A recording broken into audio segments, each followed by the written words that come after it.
विभाजन में हम क्या क्या पढ़ चुके थे, मैं एक बार आपको वापस, ठीक है जी। चलो आइए, कोशिका चक्र कोशिका विभाजन, ये चैप्टर चल रहा था जिसमें हम लोग अर्धसूत्री विभाजन की बात कर रहे थे, और अर्धसूत्री विभाजन में हम क्या क्या पढ़ चुके थे मैं एक बार आपको वापस से याद दिला देता हूं बेटा। अर्धसूत्री विभाजन जो था, इसमें ये वाली लाइन कई बच्चों को समझ में नहीं आई थी, ना? ये वाली पोर्शन जो था, इसमें ये वाली लाइन, ये पर्टिकुलरली जो सेकंड बिंदु था, ये वाला बिंदु समझ में नहीं आया था। मैंने कहा ठीक है, ये तेरे को आज बताऊंगा। एक क्वेश्चन मैंने दिया था, कौन सी अवस्था होती है जिसमें अगर मात्रा 2c है 2c से 4c हो जाएगी। एक क्वेश्चन मैंने दिया था, वो आपसे गलत हो गया था, वो भी बताऊंगा। कॉल्चिसिन क्या होता है, क्या कार्य करता है, वो भी आज बताऊंगा। यही था ना, ठीक है। चलो आगे बढ़े, आगे बढ़ते हैं। अर्धसूत्री विभाजन जो था, इस अर्धसूत्री विभाजन के दो भाग थे, आप जानते हैं, अर्धसूत्री प्रथम, अर्धसूत्री द्वितीय। अर्धसूत्री प्रथम की 4 अवस्थाएं, पूर्वावस्था, मध्यावस्था प्रथम, पश्चावस्था प्रथम, अंत्यावस्था प्रथम। जिसमें पूर्वावस्था प्रथम जो थी, इसकी कुल 5 अवस्थाएं थी। इन 5 अवस्थाओं को हम लोगों ने कल पढ़ लिया था। कौन सी? तनुपट, युग्मपट, स्थूलपट, द्विपट और पारगति क्रम। Leptotene, zygotene, pachytene, diplotene, diakinesis, ये 5 अवस्थाएं हमने पूर्वावस्था प्रथम की पढ़ ली थी, ठीक है। यहां तक ये हम लोगों ने पढ़ लिया था। तनुपट पढ़ लिया, युग्मपट पढ़ लिया, और उसके बाद में द्विपट और स्थूलपट, और फिर द्विपट, और फिर फाइनली पारगति क्रम, ये हम लोग पढ़ चुके हैं। पारगति क्रम तक हम लोगों ने पढ़ लिया था, है ना। हाँ जी, अब इसके बाद क्या स्टार्ट होगा? आप लोगों ने एक सेल के अंदर क्या करा दिया? प्रोफेज 1 करा दिया है, ठीक है। आपने एक सेल के अंदर प्रोफेज 1 करा दिया है। अब आप मुझे बताइएगा, ये जो कोशिका जो है जिसके अंदर आपने प्रोफेज 1 करा दिया था, ये तो कोशिका जिसके अंदर केंद्रक था, और इस केंद्रक के अंदर क्रोमेटिन के धागे थे, ये तारक केंद्र था, कोशिका द्रव्य था। आप मुझे फाइनली जल्दी से बताइए, आपने इस कोशिका के अंदर प्रोफेज 1 करा दिया है।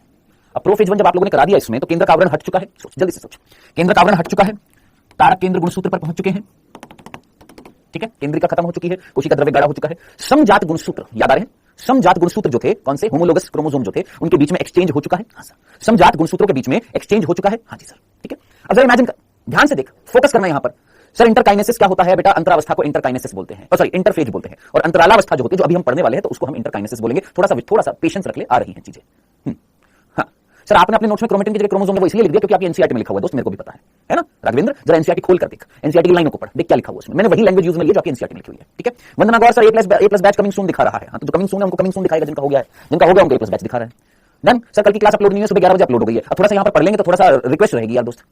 सर तारक केंद्र किस अवस्था में द्विगुणन करता है? मिस्टर राज को अभी तक ये नहीं पता। ऐसा अवस्था में तारक केंद्र द्विगुणन करता है। सर यहाँ पर तो ऐसा अवस्था होगी नहीं। अरे पहले पढ़ तो ले यार, पढ़ाई कर ले। नहीं तुम एक बात बताओ, मेरे को पढ़ाने दोगे? सर कमेंट हटा दो भैया इनके कमेंट। देखो भैया, जिसको पढ़ना है पढ़ेगा, जिसको नहीं पढ़ना है वो फालतू की बातें यहाँ पर करता रहे, मैं नहीं कर रहा हूँ, ठीक है। मैं फ्रस्ट्रेट हो चुका हूँ आपके कुछ बच्चों की वजह से, जो पढ़ने नहीं आते हैं, बिना फालतू में टाइम पास करने के लिए आ रहे हैं। थोड़ी सी मैच्योरिटी दिखाओ यार, मैच्योर हो गए, छोटे बच्चे नहीं हो यार। नीट की तैयारी कर रहे हो, यहाँ पर मजाक नहीं चल रहा है। ये कोशिका जिसके अंदर आपने प्रोफेज 1 कंप्लीट करा दी है। प्रोफेज 1 में आपने लैप्टोटीन करा दिया, जाइगोटीन करा दिया, पैकाइटीन करा दिया, डिप्लोटीन करा दिया, डायाकाइनेसिस करा दिया। ये 5 अवस्थाएं आपने करा दी प्रोफेज 1 की। फाइनली केंद्र का आवरण हट चुका है, कोशिका द्रव्य गाढ़ा हो चुका है। अब बात आ रही है, ये जो क्रोमेटिन जो था, गुणसूत्रीय पदार्थ लिखा हुआ उसको, ये क्रोमेटिन गुणसूत्रीय पदार्थ, यानी वो पदार्थ जो गुणसूत्र बनाएगा, इसने गुणसूत्र बना दिया था। हाँ सर। समजात गुणसूत्रों में क्रॉसिंग ओवर जीन विनिमय हो चुका था। हाँ सर। अब समजात गुणसूत्र, फोकस करना यहां पर, किस तरीके से लगे हुए हैं वो बहुत इंपॉर्टेंट है।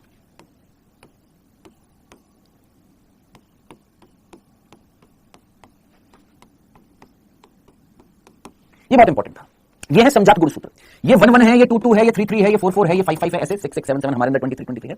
ये समजात गुणसूत्र किस ऑर्डर में लगे हुए ये जरा देख, और थोड़ा सा फोकस कर यहां पर, और इमेजिन कर समसूत्री विभाजन में जो तूने कोशिका देखी थी, समसूत्री विभाजन में याद कर, समसूत्री विभाजन में जो तूने कोशिका देखी थी, उस समसूत्री विभाजन की कोशिका को याद कर। समसूत्री विभाजन की जो कोशिका थी बेटा, उस कोशिका में याद कर, समसूत्री विभाजन की कोशिका में जरा इधर देख, समसूत्री विभाजन की जो कोशिका थी, क्या उस कोशिका में गुणसूत्र जो थे, सोच, क्या वो 1 1 ऊपर नीचे लगे हुए थे या एक रेखा में लगे हुए थे? सोच, क्या वो 1 1 ऊपर नीचे एक जोड़े के रूप में लगे हुए थे या ऐसे लगे हुए थे? सोच, एक रेखा थी या 2 रेखाएं थी? सोच, एक लाइन में थे कि 2 लाइनों में थे? बस सिंपल सा कंसेप्ट, एक लाइन में थे कि 2 लाइनों में थे? Simple sir. समसूत्री विभाजन में एक लाइन में सारे के सारे थे, 1 1 2 2 3 3 4 4 इस तरीके से। लेकिन अर्धसूत्री में ऊपर नीचे 1 1 2 2 3 3 4 4 5 5 इस तरीके से समझा। अब इससे क्या होगा सर? इससे क्या होगा? इससे ये होगा क्या कि यहां से जो तर्कु तंतु आएंगे, इस ध्रुव के तारक केंद्र से जो तर्कु तंतु आएंगे, वो केवल इससे जुड़ रहे हैं, इससे नहीं जुड़ रहे।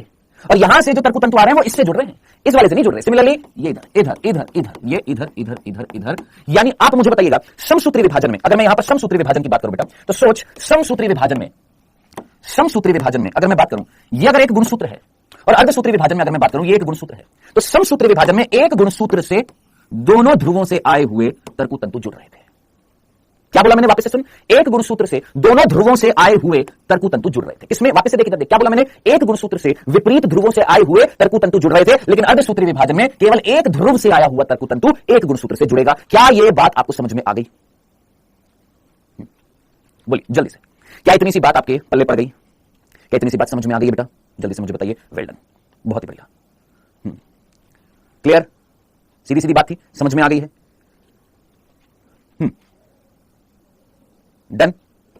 डंडना डंडन, ठीक है जी, बहुत ही बढ़िया। चलो, तो समसूत्री विभाजन में एक गुणसूत्र से दोनों ध्रुवों से तर्कुतंतु आए। अब ये तर्कुतंतु यहां से और ये तर्कुतंतु यहां से जब आए थे, अगर ये खींचेंगे, अगर ये खींचे जाएंगे तो क्या ये गुणसूत्र टूटेगा कि नहीं टूटेगा? हां सर, ये टूट जाएगा। ये अगर खींचेंगे तो ये टूट जाएगा, है ना। गुणसूत्र बिंदु जो था वो टूटेगा कि नहीं टूटेगा? हां टूटेगा, ये हमने पढ़ लिया है। सर ऐसा क्यों हुआ? ये हम ऑलरेडी पढ़ चुके, बेटा लेक्चर लिया था, सेकंड लेक्चर में बता दिया था, ठीक है। ये हम ऑलरेडी पढ़ चुके, सेकंड लेक्चर में पूरा कंसेप्ट बता दिया था, तेरे को अब होश आया तो मैं कुछ नहीं कर सकता हूं, ठीक है। तो समसूत्री विभाजन में गुणसूत्र को तोड़ दिया था, गुणसूत्र बिंदु को तोड़ दिया था, आधा आधा गुणसूत्र बना दिया था। अर्ध गुणसूत्र जो थे ये ध्रुवों पर ले जाए गए थे। लेकिन अर्धसूत्री विभाजन में, समसूत्री में तो ये हुआ था, अर्धसूत्री विभाजन में क्या होगा कि गुणसूत्र टूटेगा कि पूरा का पूरा उठाकर ले जाया जाएगा। सोच, अब ये पूरा का पूरा गुणसूत्र इधर जाएगा, ये इधर जाएगा, ये इधर जाएगा, ये इधर जाएगा, ये इधर जाएगा। सिमिलरली ये वाला इधर जाएगा, इधर जाएगा, इधर जाएगा, इधर जाएगा, इधर जाएगा।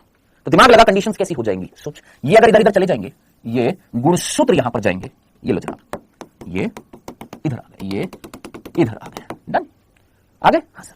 अब ये कौन सी अवस्था में हो रहा है ये काम? दिमाग लगाइए, हम कौन सी अवस्था, प्रोफेज के बाद ये कौन सी अवस्था थी? दिमाग लगा सर, ये मेटाफेज में ही तो हो रहा है। किसमें हो रहा है सर? मेटाफेज 1 में क्या हुआ था? सारे के सारे गुणसूत्र जो थे वो सारे के सारे गुणसूत्र दो रेखा में बट गए थे। किसमें बट गए थे? ये कंडीशन किसमें है सर? ये कंडीशन है मेटाफेज 1 में। मेटाफेज 1 में गुणसूत्र जो होते हैं मध्य रेखा में अलाइन हो जाते हैं, एकत्रित हो जाते हैं, लेकिन कितनी रेखा में? दो रेखा में, पेयर में अलाइन हो रहे हैं। 1 1 2 2 3 3 4 4। समसूत्री विभाजन में पेयर में नहीं थे, एक ही रेखा में थे। अब यहां पर ये मेटाफेज 1 के बाद फिर क्या आएगी? एनाफेज 1। एनाफेज 1 में क्या होगा? सोच, एनाफेज 1 में क्या होगा सर? एनाफेज 1 में पूरा का पूरा गुणसूत्र उठाकर ध्रुवों पर ले जाया जाएगा। ये लो जी, ये पूरा गुणसूत्र जो था उठाकर कहां लेकर आ रहे हैं? ध्रुवों पर लेकर आ रहे हैं, एनाफेज 1 में। डन। किसमें? एनाफेज 1 में गुणसूत्र को उठाकर लेकर आ रहे हैं, ठीक है। चले, समझ में आ गई इतनी सी बात? कोई कंफ्यूजन तो नहीं था? जल्दी से मुझे बताइए यहां तक की बात। हाँ बोलिए। एनाफेज 1 में, पश्चावस्था प्रथम में आपने गुणसूत्रों को उठाकर ध्रुवों पर ले आए हैं। क्या एनाफेज 1 में, जल्दी से बता, गुणसूत्र टूटा? क्या एनाफेज 1 में क्या गुणसूत्र बिंदु टूटा? क्या अर्ध गुणसूत्र बना? जल्दी से सोच, क्या एनाफेज 1 में अर्ध गुणसूत्र बना? क्या गुणसूत्र टूटा? क्या गुणसूत्र बिंदु टूटा? नहीं, पूरा का पूरा गुणसूत्र उठाकर लेकर आ रहे हैं, ठीक है। ये हो गई एनाफेज 1। अब क्या होगी इसके बाद? ये ध्रुवों पर फाइनली पहुंच जाएंगे, इधर भी ध्रुवों पर पहुंच गए हैं। फिर इसके बाद क्या होगा? केंद्रक आव बन जाएगा। अब ये कार्य कौन सी अवस्था में होगा सर? ये होगा टीलोफेज 1 में। टीलोफेज 1 में, तो टीलोफेज 1 में सेम टू सेम वही कहानी होगी जो समसूत्री विभाजन में हुई थी। समसूत्री विभाजन के टीलोफेज में क्या हुआ था सर? केंद्रक आवरण वापस बन जाएगा, केंद्रिका बन जाएगी, कोशिकांग दिखने लग जाएंगे, वो सब कुछ सेम टू सेम होएगा। बस फर्क किसमें आया था? मेटाफेज 1 और समसूत्री के मेटाफेज 1 में डिफरेंस क्या था? इस मेटाफेज में गुणसूत्र अलाइन तो हो रहे हैं, मध्य रेखा पर तो लग रहे हैं, लेकिन दो रेखाओं में लग रहे हैं। वहां पर एनाफेज 1 में क्या था? गुणसूत्र तोड़ा गया था, गुणसूत्र बिंदु टूटा था, अर्ध गुणसूत्र बने थे। यहां की एनाफेज में गुणसूत्र बिंदु नहीं टूटेगा, गुणसूत्र नहीं टूटेगा, अर्ध गुणसूत्र नहीं बनेंगे, पूरा का पूरा गुणसूत्र उठाकर ध्रुवों पर ले जाया जाएगा। टीलोफेज 1 सेम टू सेम किसके जैसी? समसूत्री विभाजन के जैसी बिल्कुल होता है। द्वितीय वंशी क्रॉसिंग ओवर एक्स और वाई के बीच में भी होता है, एक्स एक्स के बीच में भी होता है। अब आप बोलेंगे सर एक्स वाई के बीच में कैसे हो जाएगा? ये तो समझात नहीं है, अपवाद तो होता ही है ना। बिल्कुल होता है। तो एक नर के अंदर एक्स और वाई के बीच में क्रॉसिंग ओवर हो रहा है, ठीक है। हमेशा आप बोलते हैं ना समझात के बीच में होता है, 1 1 1 2 2 3 3 4 4 5 5 6 6, ये तो समझात है। तो एक्स वाई समझात नहीं है, लेकिन फिर भी क्रॉसिंग ओवर तो होगा। अगर नहीं होता तो दिमाग लगा वेरिएशन कैसे आते? फिर तो एक्स वाई में भी होगा। अरे यार, एक तो ना ये पगला गया ये डॉक्टर एमएस नाम से और ये स्वाति नाम से, ये बिल्कुल बिल्कुल कैसे बच्चे हैं, कसम से ये बिल्कुल बिल्कुल महा बेवकूफ बच्चों में से एक है। मैं 10 बार बोल दिया कि कल का लेक्चर सुबह अपलोड हो चुका है, 2 घंटे 36 मिनट का। फिजिक्स का लेक्चर जो 7 मिनट का है, अभी क्लास बंद हो जाएगी, अपलोड हो जाएगा। फिर एक ही चीज को लगे पड़े यार, क्या तुम पागल हो क्या? तुम दिमाग से हल्के हो क्या तुम? सर आज ये चैप्टर खत्म होगा, ये आज ये चैप्टर खत्म होगा। सर क्वालिटी सिंह समझा रहे हो, गुस्सा दुख लगा दो तुम्हारे, तुम पागल हो क्या? अभी तुमको बताया है, सारी चीजें तुमको पढ़ाएंगे, तुम हिले पड़े हो क्या दिमाग से? है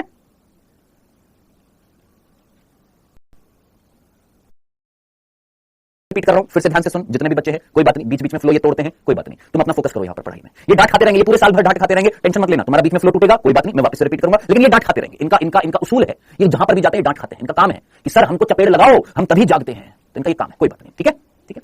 सो ये कोशिका बेटा, इस कोशिका में प्रोफेज 1 हुआ, जिसमें लैक्टोटीन हो गई, जाइगोटीन हो गई, पैकाइटिन हो गई, डिप्लोटीन हो गई, डायकाइनेसिस हो गई थी। ये होने के बाद में इस कोशिका में केंद्र का आवरण हट गया था, तारक केंद्र ध्रुवों पर पहुंच गए थे, क्रोमेटिन जो था वो संघनन करके गुणसूत्र बना दिया था। ये हमने देख लिया था कल। फिर आज क्या पढ़ा? मेटाफेज 1। मेटाफेज 1 में क्या हुआ था? प्रोफेज 1 की मेटाफेज 1 और वहां पर समसूत्री विभाजन की जो मेटाफेज थी उसमें डिफरेंस क्या था? यहां पर इस मेटाफेज 1 में गुणसूत्र मध्य रेखा पर तो लग रहे हैं, लेकिन किस तरीके से लग रहे हैं वो याद रखना है। क्या कि क्रोमोसोम 1 1 साथ साथ नहीं है, इस तरीके से पेयर की फॉर्म में ऊपर नीचे है, 2 2 3 3 4 4 5 5, इस तरीके से ऊपर नीचे गुणसूत्र लग जाते हैं। तो मध्य रेखा में दो पट्टिकाएं बनती हैं, दो पट्टियां बनती है समझात गुणसूत्रों से, ठीक है।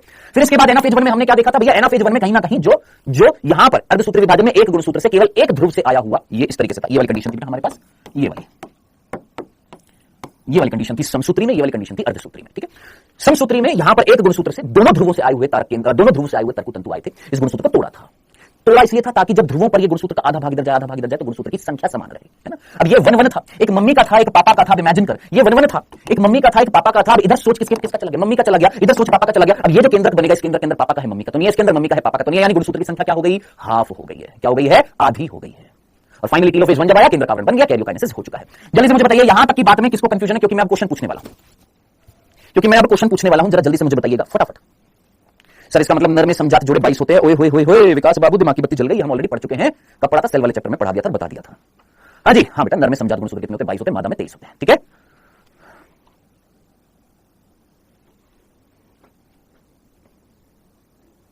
कोई कंफ्यूजन इसमें G2 फेज होगा। अभी रुक जा, अभी पहले यहां तक तो बता, ये चीज समझ में आई। पूछे क्वेश्चन, चलो दो क्वेश्चन है इधर देखिएगा। अर्धसूत्री प्रथम होने के बाद में, फर्स्ट होने के बाद में एक कोशिका में मान ले गुणसूत्र की मात्रा जो थी, मात्रा गुणसूत्र या डीएनए बोल दे, गुणसूत्र बोल दे, है ना। इसकी मात्रा अगर 4C थी, अर्धसूत्री प्रथम जब हो जाएगा उसके बाद में साइटोकाइनेसिस हो जाएगा। कैरियोकाइनेसिस हमने करा दिया, साइटोकाइनेसिस हमने करा दिया। बता यहां पर गुणसूत्र की मात्रा, यहां पर फिर कई बच्चे कंफ्यूज हो जाएंगे, सर डीएनए लिख दिया था, अरे भैया डीएनए ही तो गुणसूत्र बनाता है मेरे भाई। कसम से हमको इतना व्हाट्सएप पे पागल कर दिया ना सर, उस क्वेश्चन में ना गुणसूत्र बोला था, डीएनए बोला था। अरे भैया गुणसूत्र कौन बनाता है, डीएनए। मैंने बोला यहां पर डीएनए की मात्रा या गुणसूत्र की मात्रा 4C है, ठीक है। और यहां पर टोटल ये 4C मात्रा जो है, ये टोटल 10 यहां पर क्या है, गुणसूत्र है, ठीक है। ये भी तेरे को समझ में नहीं आया तो यूं सोच ले, एक व्यक्ति का भार 10 किलोग्राम है। एक व्यक्ति का भार कितना किलो, 10 किलो। 10 व्यक्तियों का कितना, 100 किलो है। यहां पर मान ले 10 व्यक्ति है, प्रत्येक व्यक्ति का भार जो है वो कुछ होगा, है? तो यहां पर 10 गुणसूत्र है और उन 10 गुणसूत्र की मात्रा जो है उसको मैंने रिप्रेजेंट किया है 4C से। इतनी सी बात समझ में आई, या ये भी ऊपर से चीरती हुई गई है? अगर ये भी ऊपर से चीरती हुई जा रही है तो बेटा इससे ज्यादा मैं नहीं गिर पाऊंगा तेरे को समझाने के लिए। मेरे भाई यहां पर ये कोशिका, इस कोशिका के अंदर ये 10 गुणसूत्र हैं और ये 10 गुणसूत्र जितनी मात्रा है, इनकी टोटल मात्रा को, इन 10 गुणसूत्रों की मात्रा को मान ले मैं रिप्रेजेंट कर रहा हूं किससे, 20C से। किसी से भी कर सकता हूं, जस्ट क्वेश्चन के बिहाफ पर सोच। मैंने यहां पर मात्रा को रिप्रेजेंट किया है क्या, कि इन 10 गुणसूत्रों की मात्रा अगर 4C है तो बता इस कोशिका में गुणसूत्र की संख्या कितनी होगी और इसकी मात्रा कितनी होगी, ये बतानी आपने।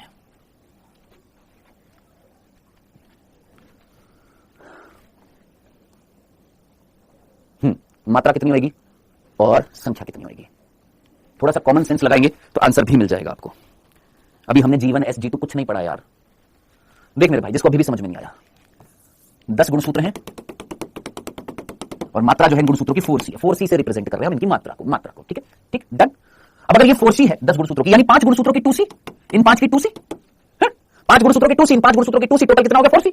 अब तो इन 10 गुणसूत्रों में से 5 इधर डालेगा, 5 इधर डालेगा, तो यहां पर मात्रा भी तो आधी हो गई ना, 2C, और संख्या भी तो क्या हो गई, आधी हो गई, हाफ हो गई। बोल क्या समझ में नहीं आया इसमें तेरे को, क्या चीज समझ में नहीं आई, कौन सी चीज समझ में नहीं आई? संख्या कितनी होगी, आधी, यानी 5 हो जाएगी। 5 लिख देता हूं, संख्या कितनी है, 5 है, मात्रा 2C है। बोल क्या समझ में नहीं आया, बोलो क्या समझ में नहीं आया? सामने आपकी चीज है, सिंपल सी चीज है, समझ में आ गया? चलें आगे। ये क्वेश्चन अगर इस तरीके से आएंगे तो कर लेंगे ना, अगर इस तरीके से अगर कोई क्वेश्चन आएगा तो कर लेगा ना बाबू, कोई तकलीफ तो नहीं होगी, समझ में आ जाएगी चीज। चलें, डन, क्लियर। चलो अब आगे बढ़ते हैं। अगला प्रश्न ध्यान से सुनना।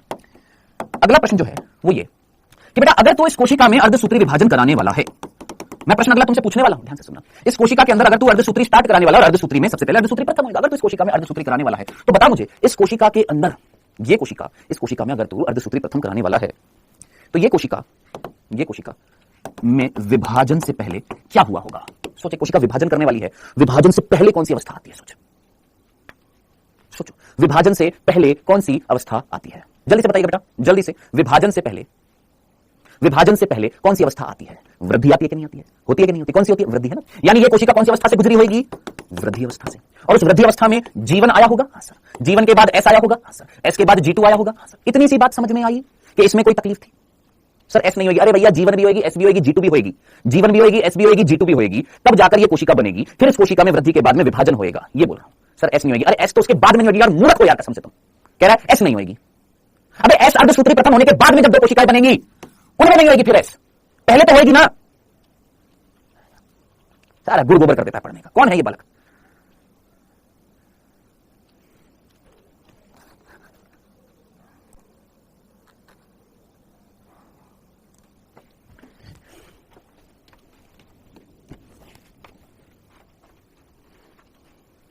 ऋषभ, ये एक अजय कुर्मी नाम से बालक है, बहुत दिनों से परेशान कर चुका है। मैं इरिटेट हो चुका हूं इसकी वजह से, प्लीज इसको ब्लॉक कर देना इमीडिएटली। मैं मेरा माथा खराब हो चुका है इसकी वजह से। इसको परमानेंटली ब्लॉक चाहिए मुझे, परमानेंट।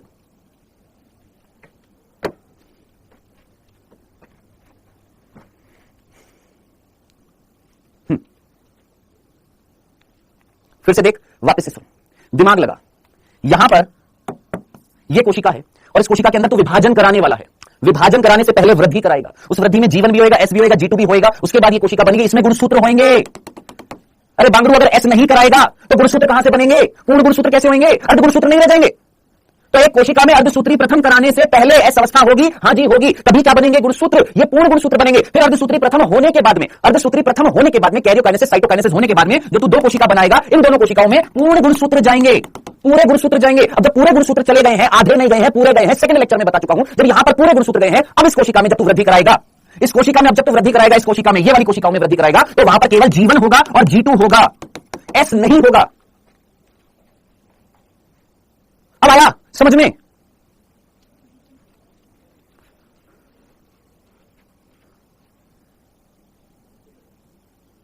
अभी आया बेटा, कोई बात नहीं, आएंगे डिस्टर्ब करेंगे, मेरा माथा खराब करेंगे, आलतू फालतू करेंगे, मैं हर्ट होता हूं, इन लोगों के कमेंट से मैं हर्ट होता हूं, कोई बात नहीं, छोड़ो, तुम अपना पढ़ाई पर फोकस करो यार, तुम क्यों डिस्ट्रैक्ट हो रहे हो? तेरे को कंसेप्ट समझना है, कंसेप्ट समझ सीधा। देख बेटा, ये कोशिका, इसमें तो क्या कराने वाला है? मियोसिस 1, विभाजन कराने वाला है ना। इस कोशिका में अगर तुम मियोसिस 1 कराने वाला है तो इस कोशिका में पूरा गुणसूत्र होना चाहिए कि आधा? सर पूरा गुणसूत्र बनाने के लिए ऐसा अवस्था है, हाँ, यानी ये कोशिका जिसमें अर्धसूत्री प्रथम तो कराने वाला है, ये कोशिका इससे पहले जब वृद्धि अवस्था होगी इस कोशिका में, तो ये जीवन से गुजरी होगी, फिर एस से गुजरी होगी, फिर G2 से गुजरी होगी। सोच, एस में क्या था? आधे गुणसूत्र से पूरा बनता है ना। हाँ सर। सोच, अगर ये कोशिका एस अवस्था से ना गुजरती, एस अवस्था ना होती, तो क्या यहां पर पूरे गुणसूत्र होते कि आधे? अरे बांगड़ू, आधे गुणसूत्र होते ना, पूरे नहीं होते ना। और गुणसूत्र अगर आधे होते तो उसका और विभाजन कैसे करता? सोच।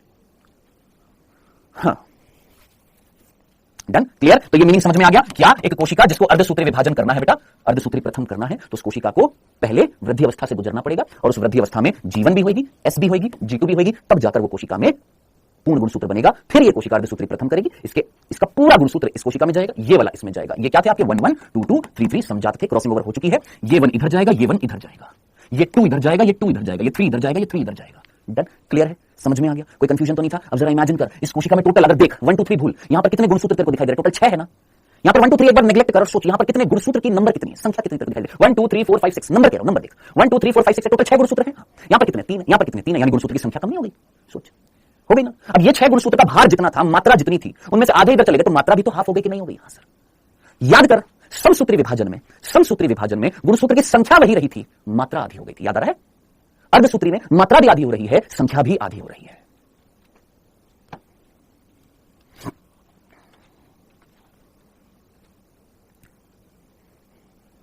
कोई बात नहीं विकास, हाँ जी, अब समझ में आ गया सभी को? क्लियर है ये वाली चीज? चलें आगे। अब मुझे बताइएगा, फाइनली इधर देखिए, यहां पर हमने यहां पर क्या करा दिया बेटा? टेलोफेज 1 करा दिया, यानी अंत्यावस्था प्रथम करा दिया। उसके बाद में साइटोकाइनेसिस हो जाएगा। फाइनली आपकी 2 सेल जाएंगी, एक ये वाली, और साइटोकाइनेसिस आप जानते हैं कौन सी विधि से होता है? पादपों में अलग विधि, जंतुओं में अलग विधि। फाइनली आपकी 2 सेल बन चुकी है ये, ठीक है। अब आप मुझे बताइए, जो 2 कोशिकाएं बनी है, ये कौन सी अवस्था से गुजरेंगी? सर ये छोटी है ना, वृद्धि करेंगी। हाँ सर। अब ये जब वृद्धि करेंगी तो G1 आएगा, G2 आएगा, एस यहां पर नहीं आएगा। यहां पर क्या नहीं आएगा? एस अवस्था यहां नहीं आएगी। क्यों नहीं आएगी? सोच सोच सोच सोच, जल्दी सोच। यहां पर एस अवस्था क्यों नहीं आएगी? क्यों नहीं आएगी एस अवस्था? एस अवस्था क्यों नहीं आएगी? क्यों? क्योंकि एस अवस्था में तो क्या करता है? एक आधे गुणसूत्र को पूरा करता है ना। एस अवस्था में डीएनए का रेप्लिकेशन करता है, एक क्रोमेटिड से दूसरा क्रोमेटिड बनाता है, एक अर्धगुणसूत्र से दूसरा अर्धगुणसूत्र बनाता है। क्या तेरे पास यहां अर्धगुणसूत्र है या पूर्ण गुणसूत्र है? आधा गुणसूत्र है कि पूरा है? अजी पूरा है। जब है पूरा तो फिर क्यों होगा डीएनए रेप्लिकेशन?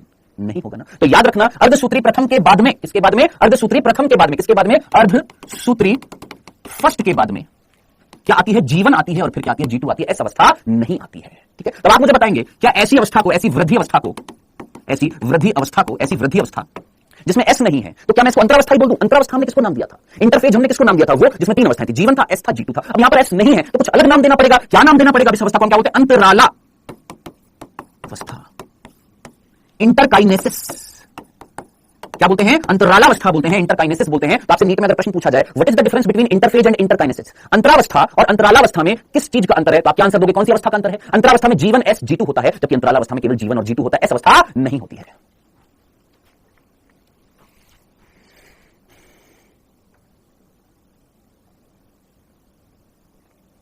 डन? दिमाग में घुस गया? बहुत ही बढ़िया क्वेश्चन, मनीष सनी।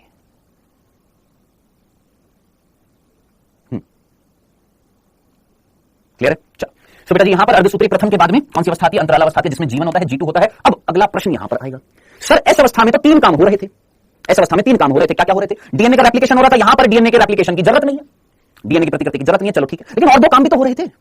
क्या और 2 काम भी तो हो रहे थे? क्या? जरा सोच। हिस्टोन प्रोटीन का संश्लेषण। सर यहां पर हिस्टोन प्रोटीन के संश्लेषण भी नहीं करना हमें, क्यों? क्योंकि भैया जब डीएनए को ही नहीं बढ़ा रहे हो, डीएनए का प्रतिकृतिकरण ही नहीं कर रहे हो, डीएनए का रेप्लिकेशन ही नहीं कर रहे हो, जब डीएनए बढ़ ही नहीं रहा है तो उसको किस पे लपेटे? तो हिस्टोन प्रोटीन भी नहीं बनेगा, चलो ठीक है। यानी जो 2 काम थे, 3 में से 2 काम जो थे वो तो नहीं हो रहे हैं, ना डीएनए का रेप्लिकेशन हो रहा है, ना हिस्टोन का निर्माण हो रहा है, ओके सर। लेकिन एक ऐसा कार्य था जिसका नाम क्या था? तारक केंद्र का निर्माण। तो क्या सर तारक केंद्र का निर्माण भी नहीं होगा क्या? पूछेगा ना, क्या सर तारक केंद्र का निर्माण भी नहीं होगा? होगा, लेकिन वो जीवन अवस्था में ही होगा। यहां पर नहीं लिखा है कहीं बुक में, तारक केंद्र का निर्माण जीवन अवस्था में हो जाता है, लेकिन किसकी? अर्धसूत्री प्रथम के बाद में ये जो अंतरालावस्था आती है, इस अंतरालावस्था की जीवन में तारक केंद्र का क्या हो जाता है? निर्माण हो जाता है। क्या ऐसा क्वेश्चन पहले कभी पूछा गया है? कतई नहीं पूछा गया है, लेकिन बच्चे पूछते हैं, जब दिमाग लगाते हैं कि जब ऐसी अवस्था नहीं है तो तारक केंद्र का निर्माण कब होएगा? जीवन अवस्था में होएगा। अब आप बोलेंगे सर क्यों बनेगा? सर क्यों बनेगा? जब विभाजन ही नहीं करना फिर तारक केंद्र क्यों बनेगा? मेरे भाई, ओ मेरे भाई, जीवन G2 के बाद में क्या आएगा? अर्धसूत्री सेकंड नहीं आएगा क्या? ये बुद्धू, इस जीवन G2 के बाद में अर्धसूत्री खा जाएगा क्या? अर्धसूत्री सेकंड नहीं लाएगा? लाएगा ना। तो अर्धसूत्री सेकंड जो किसके जैसा होता है? समसूत्री के जैसा होता है। उसमें तेरे को 2 तारक केंद्र चाहिए विपरीत ध्रुवों पर लगे हुए।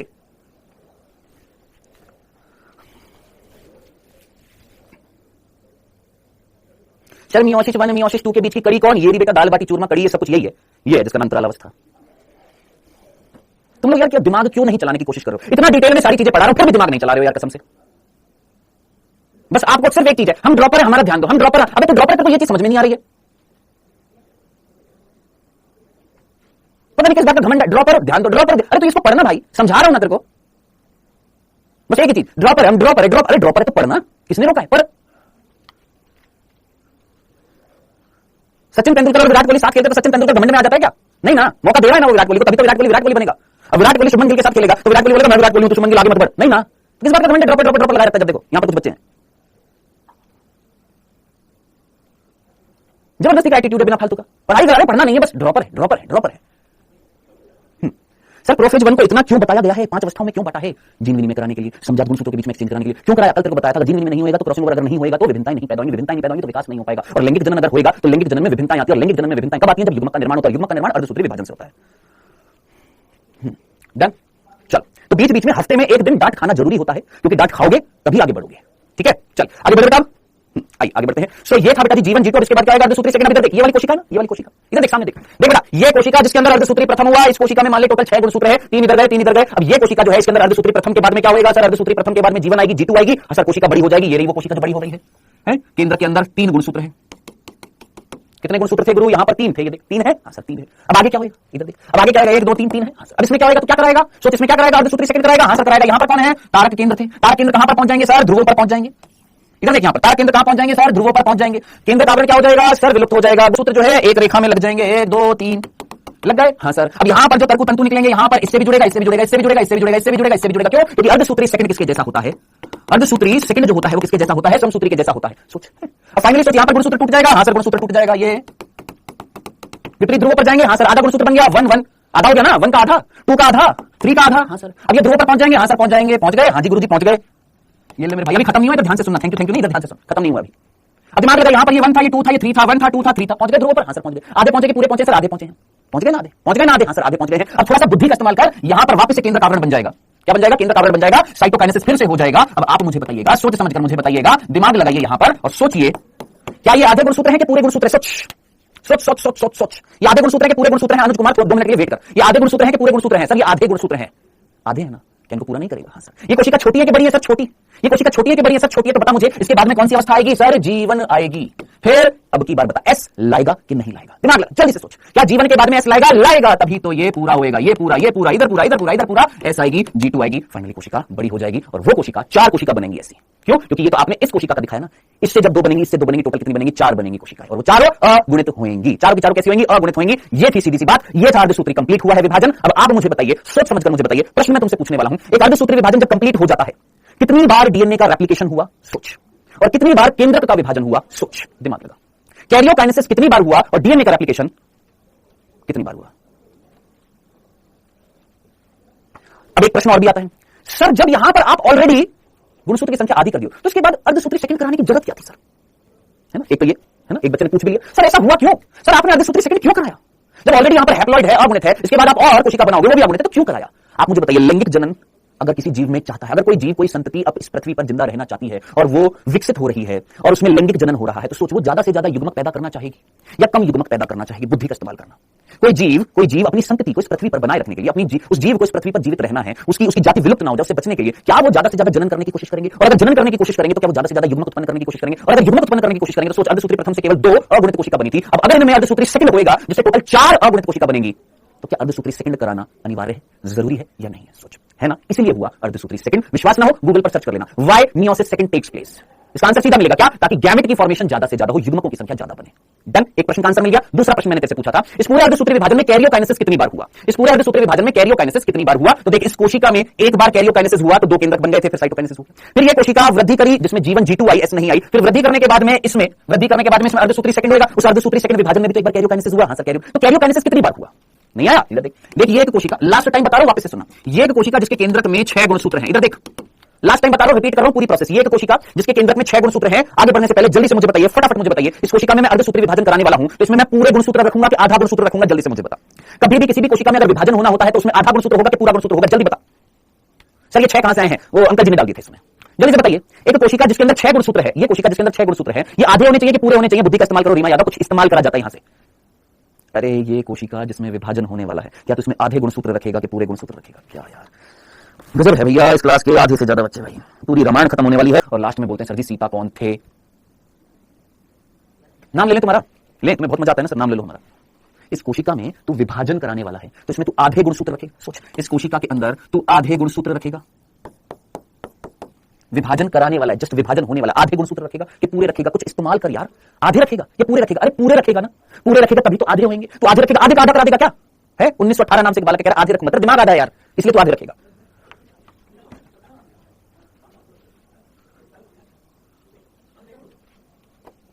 कैसे होंगे? कंप्लीट क्रोमोसोम होंगे। और ये जो आधे आधे कर रहे हैं तुम्हारे पल्ले नहीं पड़ा ये चैप्टर कसम से। और कोई भी टीचर आ जाए वो तुमको पढ़ा दे कसम से, हम थैंक यू बोल देंगे यार। मैं तो कह रहा हूं योगेश सर आ जाए, तुम जैसे बालकों को कसम से वो पढ़ा दे यार, मैं थक गया हूं भाई तुमको समझा के प्यार से कि भाई और कैसे समझाएं तुमको, इतना धीरे धीरे हौले हौले A to Z कंसेप्ट बता दिया, फिर भी तो वहीं पर अटका पड़ा है।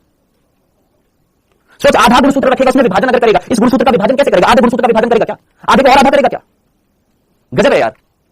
अभी थोड़ी देर पहले तेरे को बताया, यहां पर तेरे को बताया, यहां पर कि भैया ये कोशिका अगर विभाजन करने वाली है तो इसमें पूरे गुणसूत्र होंगे, फिर भी कह रहे नहीं आधे होंगे। तो दिमाग आधा है कसम से, जो बच्चे हैं। आज हमको बहुत मजा आ रहा है तुमको डांटने में, बहुत मजा आ रहा है। तुम एक दिन डांट खाओ, 7 दिन तक वो डांट तुम्हारे दिमाग में रहेगी। तो भैया ये कोशिका जिसके अंदर क्या होने वाला है? मियोसिस 1, इसके अंदर होंगे पूर्ण गुणसूत्र, और पूर्ण गुणसूत्र करने के लिए इस कोशिका को पहले किससे गुजरना पड़ेगा? G1, फिर S, फिर G2। डन, समझ में आ गया? अभी भी नहीं आया? देख बेटा, ये एक छोटी कोशिका, ठीक है, इधर देख, ये एक छोटी कोशिका, इसके अंदर केंद्रक था और इसके अंदर ये आधे गुणसूत्र, आधे आधे आधे, ठीक है। फिर ये कोशिका G1 में आई, फिर G1 के बाद ये S में आई, G1 में आई, फिर S में आई, फिर G2 में आई। अब मुझे बता, फाइनली जो कोशिका यहां से यहां G1 S G2 में आ जाएगी, बड़ी हो जाएगी? हाँ सर बड़ी हो जाएगी। S से गुजरेगी तो यहां पर आधे से पूरा हो जाएगा? हाँ सर पूरा हो जाएगा। अब जब ये पूरा हो जाएगा तो ये पूर्ण गुणसूत्र, अब ये क्या करेगी? विभाजन। क्या होएगा सर? अर्धसूत्री प्रथम। अर्धसूत्री प्रथम जब होएगा तो कितनी कोशिकाएं बनेंगी सर? 2 कोशिका बनेंगी। ये 2 कोशिका बना दिए, क्या हो गया? मियोसिस 1 हो गया, ठीक है। मियोसिस 1 होएगा, इतना तेरे को पल्ले पड़ चुका है। मियोसिस 1 होने के बाद में 6 गुणसूत्र है, तो 6 में से 3 इधर चले गए, 3 इधर चले गए, ठीक है। डन, क्लियर है? ये 3 थे, सॉरी ये 6 थे, 3 इधर चले गए, 3 इधर चले गए। डन। अब ये कोशिका छोटी है, वृद्धि करेंगी? हाँ सर वृद्धि करेंगी। ये अगर वृद्धि करेंगी तो डीएनए का एप्लीकेशन तो होना नहीं है, क्योंकि पूरे गुणसूत्र पहुंचे। जब पूरे गुणसूत्र पहुंचे तो केवल क्या होगा? G1 होगा और G2 होगा, S नहीं होगी। तो ये अवस्था क्या कहलाएगी? इंटरकाइनेसिस अंतराला अवस्था। चलो जी, बड़ी हो गई है? हाँ सर बड़ी हो गई है। कितने गुणसूत्र? 3। कितने गुणसूत्र? 3। फिर इसमें विभाजन होएगा? हाँ सर इसमें विभाजन होएगा। इसमें विभाजन होएगा तो कितनी कोशिका बनेगी सर? 2। इसमें विभाजन होएगा, कितनी कोशिका बनेगी सर? 2। किसमें? इन दोनों में विभाजन होएगा, इसमें और इसमें, तो कितनी कोशिका बनेगी भैया? इससे 2 कोशिका, इससे 2 कोशिका बन गई। हाँ सर। अब जरा सोचिए, यहां पर कौन सा विभाजन होएगा सर? मियोसिस सेकंड होएगा। और मियोसिस सेकंड किसके जैसा? माइटोसिस समसूत्री। यानी अगर 1 2 3 था, ये 1 2 3 था, तो जरा सोच, यहां पर आधा आधा आधा गुणसूत्र आएगा, आधा आधा, इधर भी आधा आधा आधा आधा आधा गुणसूत्र आएगा। कैसा आएगा? आधा गुणसूत्र आएगा। अब ये कोशिकाएं छोटी है, क्या करेंगी सर? वृद्धि करेंगी। हाँ सर वृद्धि करेंगी। अब जब ये वृद्धि करेंगी तो क्या आएगा सर? G1 भी आएगा, S भी आएगा, उल्टा कर दिया, G1 भी आएगा, S भी आएगा और G2 भी आएगा। हाँ सर, G1 S G2 ये तीनों अवस्थाएं आएंगी। और जरा सोच, जब ये फाइनली इन अवस्थाओं से गुजर जाएगी, ये चारों कोशिकाएं आकृति में बड़ी हो जाएंगी। अब सबको बड़ा मैं करके दिखा नहीं सकता, 3 दिख रही है, चौथी इसके नीचे है। तो भैया जरा सोच, यहां पर आधा जो था वो क्या हो जाएगा सर? पूरा हो जाएगा। आधा जो है क्या हो जाएगा? पूरा हो जाएगा। आधा क्या हो जाएगा ग्रुप? पूरा हो जाएगा। 1 2 3 1 2 3। ये है पूरा का पूरा अर्धसूत्री विभाजन। अब इतनी सी बात मैंने तेरे से पूछी, इस पूरे अर्धसूत्री विभाजन में कितनी बार कैरियोकाइनेसिस हुआ? अर्धसूत्री विभाजन यहां से स्टार्ट हुआ है, यहां से थोड़ा ना हुआ, यहां से स्टार्ट हुआ है। अर्धसूत्री विभाजन में कैरियोकाइनेसिस कितनी बार देखा? यहां से यहां तेरे को एक केंद्रक से दो केंद्रक बनते हुए दिखाई दे रहे हैं। हाँ, यहां पर कैरियोकाइनेसिस हुआ, हाँ एक बार यहां हो रहा है, उसके बाद जरा सोचिए, ये बड़ी थी, इसमें भी वापस से कैरियोकाइनेसिस। हाँ, तो कितनी बार कैरियोकाइनेसिस हुआ? केंद्रक का विभाजन कितनी बार हुआ सर? कैरियोकाइनेसिस कितनी बार हुआ सर? 2 बार हुआ है। कितनी बार हुआ? 2 बार हुआ। डन। एक बार अर्धसूत्री प्रथम में हुआ, एक बार अर्धसूत्री द्वितीय में हुआ। अब ये कह रहा है सर 3 बार हुआ। पता है वो 3 कैसे सोच रहा है? देख, एक तो यहां पर हो गया, एक इसमें भी हुआ, एक इसमें भी हुआ, इसलिए 3 बार हो गया।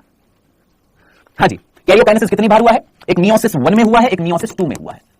ठीक है, मियोसिस 1 में भी कैरियोकाइनेसिस हुआ, मियोसिस 2 में भी कैरियोकाइनेसिस हुआ। डन। दूसरा, डीएनए का रेप्लिकेशन कितनी बार हुआ? डीएनए का रेप्लिकेशन कितनी बार हुआ? सोच, डीएनए का रेप्लिकेशन कितनी बार हुआ? क्या यहां पर मियोसिस यहां से स्टार्ट हो रहा है ना, विभाजन यहां से स्टार्ट हो रहा है, यहां से थोड़ा हो रहा है, यहां से। मियोसिस में डीएनए का रेप्लिकेशन कितनी बार? यहां पर हुआ था क्या? नहीं, केवल जीवन जीतू थी, ऐसा नहीं थी, लेकिन यहां पर तो हुआ ना। हाँ सर, तो रेप्लिकेशन डीएनए का कितनी बार हुआ सर? डीएनए का रेप्लिकेशन केवल एक बार हुआ है, 1 टाइम हुआ है। क्या यह समझ में आ गया? तीसरा प्रश्न, अगर कोई कोशिका अर्धसूत्री प्रथम विभाजन करती है तो वो कोशिका पहले एस अवस्था से गुजरी होगी। क्या बोला? अगर कोई कोशिका अर्धसूत्री विभाजन करती है या समसूत्री भी करती है तो वो उससे पहले एस अवस्था से गुजरी होगी। जी जनाब, गुजरी होगी। लेकिन अगर कोई कोशिका अर्धसूत्री द्वितीय करती है, सेकंड करती है, तो क्या वो उससे पहले एस अवस्था से गुजरी है? नहीं। देख लो, ये कोशिका देख यहां पर देख, ये कोशिका में अर्धसूत्री सेकंड हुआ। क्या इससे पहले ये एस अवस्था से गुजरी थी? नहीं। क्यों? क्योंकि इसमें पूरा गुणसूत्र था। आया समझ में? आ गया? डन। याद रखना, अर्धसूत्री प्रथम होने से पहले कोशिका एस अवस्था से गुजरेगी।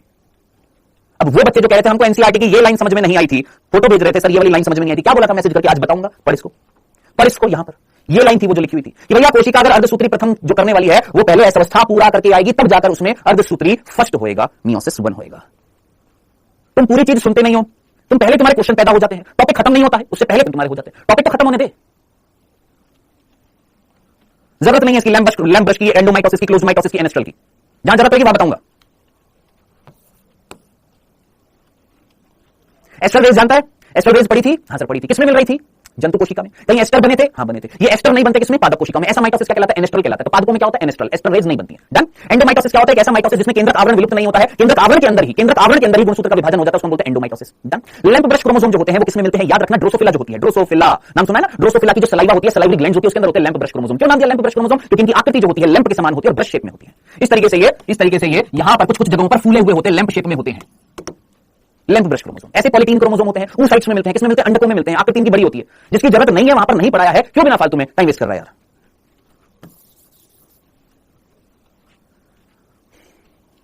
एस अवस्था में पैतृक गुणसूत्र की प्रतिकृति के साथ समान संतति अर्धगुणसूत्र बनने के बाद अर्धसूत्री प्रथम अवस्था प्रारंभ होती है। यानी अर्धसूत्री प्रारंभ करने से पहले आपको एस अवस्था से गुजारना पड़ेगा, ये लिखा हुआ है। अर्धसूत्री द्वितीय विभाजन में समजात गुणसूत्रों का युगलन या पुनर्योजन होता है। अब सोच, एस अर्धसूत्री सेकंड विभाजन में समजात गुणसूत्रों का युगलन व पुनर्योजन होता है, लिखा हुआ है ना यहां पर। एक काम कर, जरा एनसीईआरटी संपूर्ण खोल, और एनसीईआरटी संपूर्ण जब खोलेगा तो ये बिंदु पर मैंने स्टार लगाया है, देखा है? एक काम कर, एनसीईआरटी संपूर्ण अगर है खोल के देखिए, वाला जो बिंदु है इस पर मैंने स्टार लगाया हुआ है। किसी को पता है? पता है क्यों स्टार लगाया हुआ है? और अगर नहीं पता तो बताता हूं।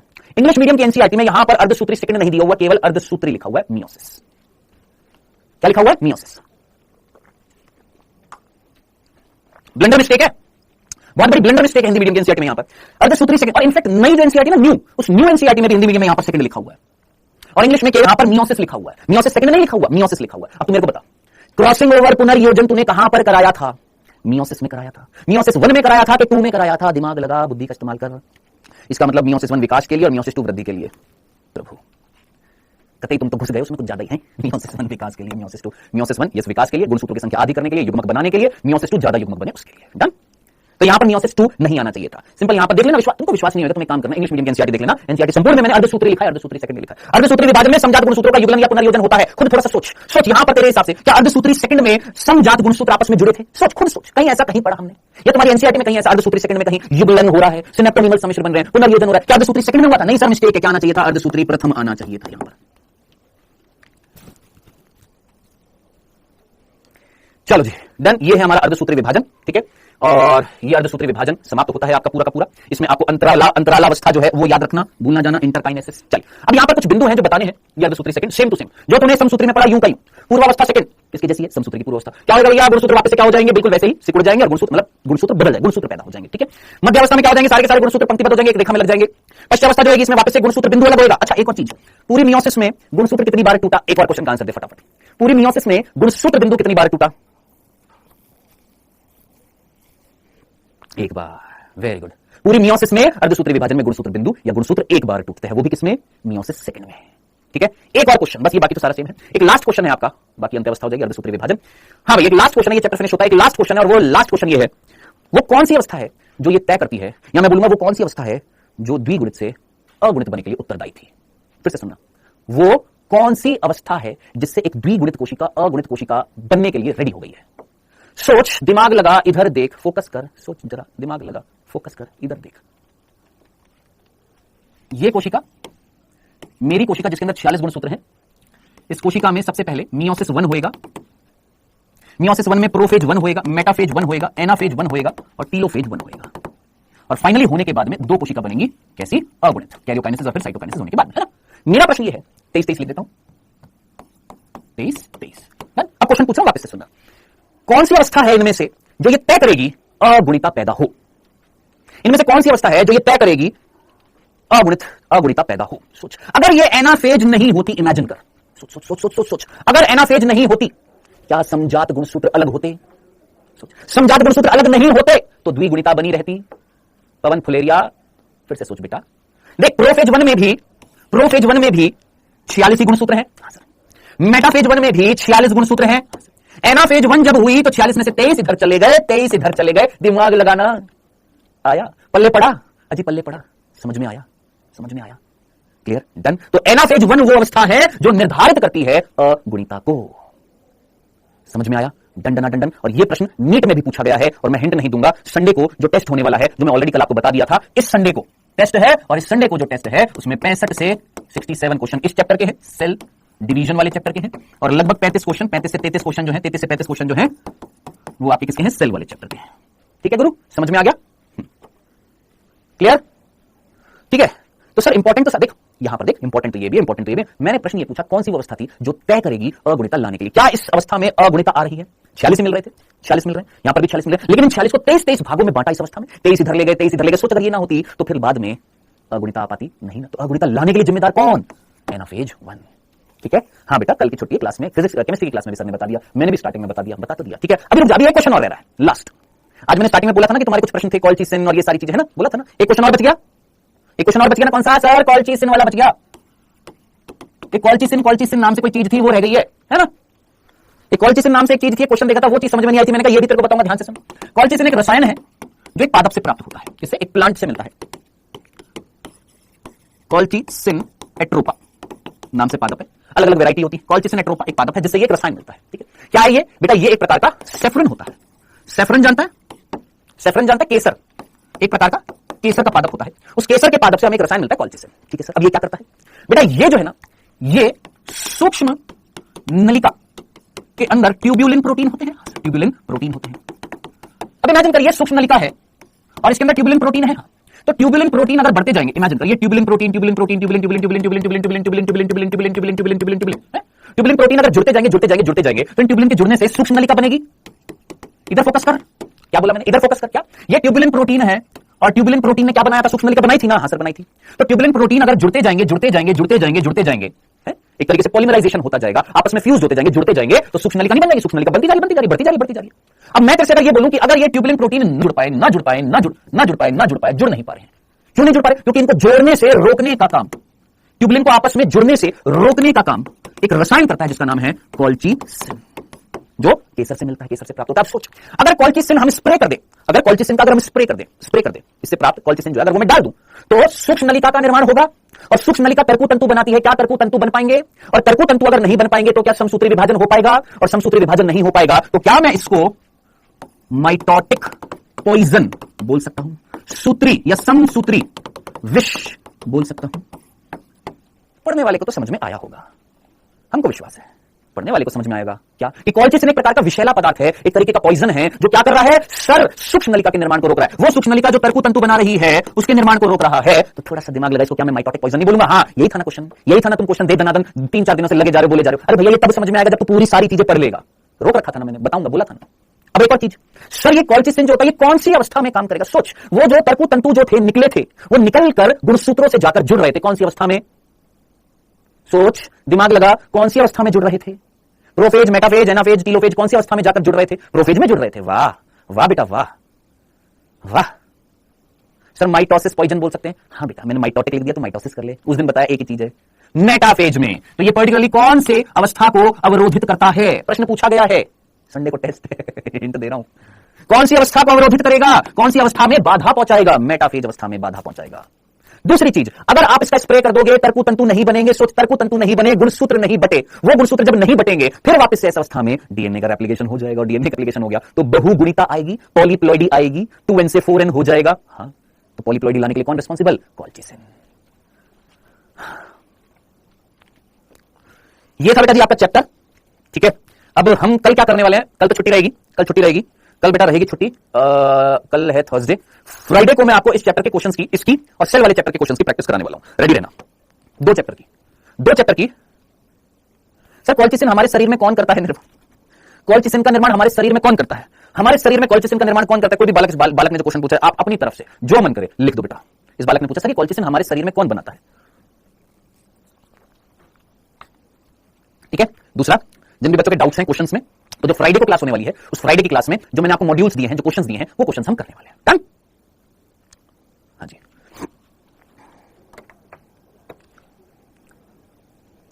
बेटा ये मियोसिस को भी रोकता है, माइटोसिस को, बट ज्यादा से ज्यादा डिवीजन कौन सा होता है तेरी बॉडी में? अभी कौन सा डिवीजन चल रहा है, उस बेसिस पर सोच।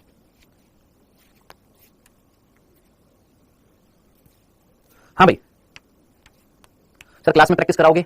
हमने किसी और भाषा में बोला अभी कि परसों आकर मैं क्वेश्चन करवाऊंगा। बस तू समझ गया, मैंने तेरे को बोल दिया कि परसों जो तुमको मैंने क्वेश्चन की प्रैक्टिस करने के लिए दिए थे, मॉड्यूल दिए थे, एनसीईआरटी संपूर्ण में क्वेश्चन दिए, वही क्वेश्चन की मैं प्रैक्टिस कराने वाला हूं। तो अब इसको अलग लैंग्वेज में बोलूं? सर वही ना, क्लास में प्रैक्टिस कराओगे ना? तू बुड़बक नहीं है, तू समझदार बच्चा है, तू बुड़बक वाली हरकतें मत किया कर बेटा। सर एनसीईआरटी पढ़ा दीजिए। कितनी बार पढ़ाऊं मेरे को बता? मैं तेरे को कितनी बार एनसीईआरटी पढ़ाऊं? तेरे को सारी की सारी एनसीईआरटी बताता जा रहा हूं। कौन सी एनसीईआरटी चाहिए? कोई बालक मुझे ये बताओ, क्या मैं तुमको एनसीईआरटी हाईलाइट करके, क्या मैं तुमको एनसीईआरटी लाकर, क्या एक एक लाइन पढ़ाकर, अपनी तरफ से पढ़ाकर, एक्स्ट्रा जो चीजें वो पढ़ाकर, क्वेश्चन देकर क्वेश्चन की प्रैक्टिस भी करा दूंगा? क्या चाहता है और क्या चाहता है? जरा एक काम करना, कहीं पर भी किसी भी कोचिंग में अगर कोई बच्चा, उससे पूछना बायो की प्रिपरेशन में क्या क्या चल रहा है। ये सारी चीजें चल रही हैं, कई जगह चल रही हैं, बिल्कुल चल रही है, मैं मना नहीं करूंगा। लेकिन जहां बहुत अच्छे इंस्टीट्यूट है ना, वहां पर भी यही चीजें चल रही है, यहां पर भी वही चीज करा रहा हूं मैं तेरे को।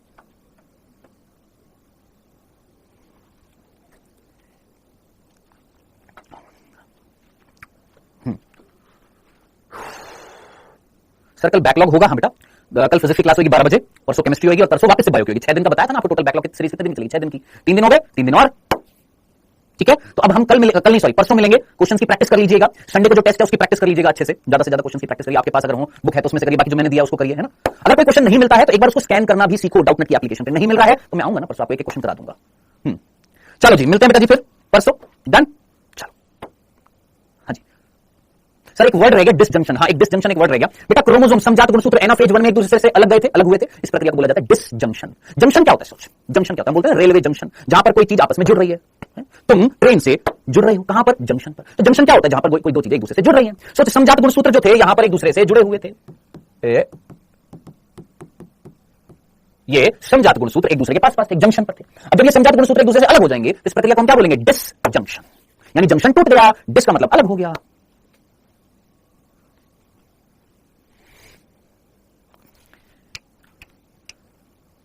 चलो जी, एक बार आज एनसीईआरटी पढ़ना, ठीक है अनुज? और जितने भी बच्चे, जितना पढ़ाया है ना बेटा उतना पढ़ लेगा ना, बहुत होगा। जितना पढ़ा है सफिशिएंट है, हद से ज्यादा सफिशिएंट है। अब तो लैंप ब्रश, पॉलीटीन और ये एंडोमाइटोसिस, रीडुप्लीकेशन, एंडोमाइटोसिस, बहुत सारी चीजें है पढ़ाने को इस चैप्टर में। जितना पढ़ाना था, एनसीईआरटी कवर करनी थी वो पूरी करी, और जितना एक्स्ट्रा चीज जितनी चाहिए थी वो भी बताई है। जिसकी जरूरत नहीं है वो नहीं बताया मैंने आपको। ठीक, ओके। एक और टॉपिक रह गया, वो मैं आपको परसों आकर कवर करा दूंगा एक बार जल्दी से फास्ट में, एमाइटोसिस। या अभी कवर कर दें इसको? ले यार, अभी खत्म कर देते हैं, अगले दिन के लिए क्या वेट करना। आइए एमाइटोसिस और पढ़ लेते हैं। 3 तीसरे प्रकार का विभाजन होता है जिसका नाम होता है एमाइटोसिस, को खत्म कर देते हैं, छोटा सा है। एमाइटोसिस, असूत्री विभाजन। सर क्या होता है? देख बेटा, ये एक कोशिका है, उसके अंदर ये एक केंद्रक है। कई बार इस असूत्री विभाजन को द्विविखंडन भी कहा जाता है। सुन ले मेरी बात, ये एक कोशिका है जिसके अंदर केंद्रक नहीं है, ये एक कोशिका है जिसके अंदर केंद्रक है। इधर फटाफट सुन लेना, इस कोशिका के अंदर केंद्रक नहीं है, ये आनुवांशिक पदार्थ था। ये कोशिका जिसके अंदर आनुवांशिक पदार्थ इस तरीके से है, ठीक है। सिंपल, जल्दी से सुनिएगा। बैक्टीरिया आप सभी ने नाम सुना है? हाँ सर, बैक्टीरिया नाम सुना है हमने। बैक्टीरिया के अंदर कोई मीजोसोम नामक कोई संरचना याद आ रही है? हाँ सर याद आ रही है, आज भी बताई थी रिवीजन क्लास में। ये मीजोसोम अंदर बढ़ता जा रहा, बढ़ते अंदर जो जेनेटिक मटेरियल था उसने क्या कर लिया? रेप्लिकेशन कर लिया। बढ़ते बढ़ते बढ़ते बढ़ते बढ़ते बढ़ते बढ़ते बढ़ते बढ़ते बढ़ते बढ़ते अपने आप को दो भागों में बांट लिया। दिस इज कॉल्ड द्विविखंडन। इसी प्रक्रिया को हमने क्या बोला? द्विविखंडन। क्या बोला इसको? द्विविखंडन, जो किसमें होती है? बैक्टीरिया में होती है। सेम टू सेम द्विविखंडन जैसी प्रोसेस जो किसमें होती है? निम्न श्रेणी के एकल कोशिकीय जीवों में होती है। क्या? निम्न श्रेणी के जो एकल कोशिकीय जीव हैं, एकल कोशिकीय जीव जो होते हैं, कौन से? एकल कोशिकीय जीव जो होते हैं। सर कौन से? जैसे तूने नाम सुना है क्या? अमीबा, जैसे तूने नाम सुना प्रोटोजोआ, एल्गी, ये नाम सुना है? हाँ सर। शैवाल जिनको हम बोलते हैं, तो शैवाल में, प्रोटोजोआ में जो कैसे हैं? यूकैरियोटिक हैं। कैसे हैं? यूकैरियोटिक हैं। इनमें, इधर देख, इनमें कोई कैरियोकाइनेसिस नहीं हुआ, कोई प्रोफेज, कोई मेटाफेज, कोई एनाफेज, कोई टीलोफेज, कुछ नहीं हुई।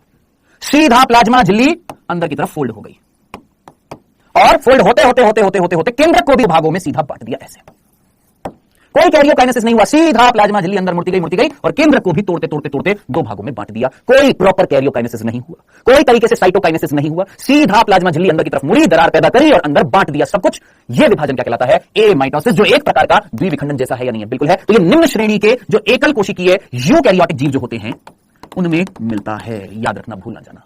और जरा सोच, सेम टू सेम कंडीशन, ऐसी की ऐसी कंडीशन माइटोकॉन्ड्रिया में भी मिलती है। थोड़ा सा एक्स्ट्रा बता रहा हूं, माइटोकॉन्ड्रिया और क्लोरोप्लास्ट में भी मिलती है। तुमने अगर पिछला चैप्टर पढ़ा हो तो माइटोकॉन्ड्रिया हेडिंग पढ़ी हो, माइटोकॉन्ड्रिया में लास्ट में एक लाइन लिखी थी, लास्ट में माइटोकॉन्ड्रिया विखंडन कर लेता है। याद आ रहा है? याद आ रहा है? माइटोकॉन्ड्रिया विखंडन कर लेता है। जी ऐसी तो प्रोसेस होगी। ये थी आज की क्लास। सब कुछ बता दिया, सब कुछ खत्म कर दिया, A to Z चीज पढ़ा दिया अपन ने, अपनी तरफ से सब कुछ कवर करा दिया है। अब तुम्हारी मर्जी, कितना पढ़ते हो, कितना चीजों को रिवाइज करते हो। अपन ने अपना 100 एंड जितना % होता है, मेरे को पता है कि मैंने अपना वो दे दिया। अब तुम्हारी बारी है सारी चीजों को रिवाइज करने की, सारी चीजों को समझने की, उनको पढ़ने की, उनको फिर से फील करने की। ठीक है? मॉड्यूल कहां पर मिलेंगे जरा इनको बता दीजिए। मॉड्यूल कहां पर मिलेंगे? मॉड्यूल पीडीएफ स्लाइड, वहां पर कॉलम आता है, पीडीएफ स्लाइड पर क्लिक कर, जीव विज्ञान पर लिखा होगा, बायोस पर क्लिक कर, वहां पर क्लिक करने के बाद फिल्टर का ऑप्शन आएगा, फिल्टर पर जा, वहां पर एनसीईआरटी संपूर्ण लिखा होगा, उस पर क्लिक कर, मिल जाएगा तेरे को। डन? चलो जी, मिलते हैं बेटा जी फिर अपन।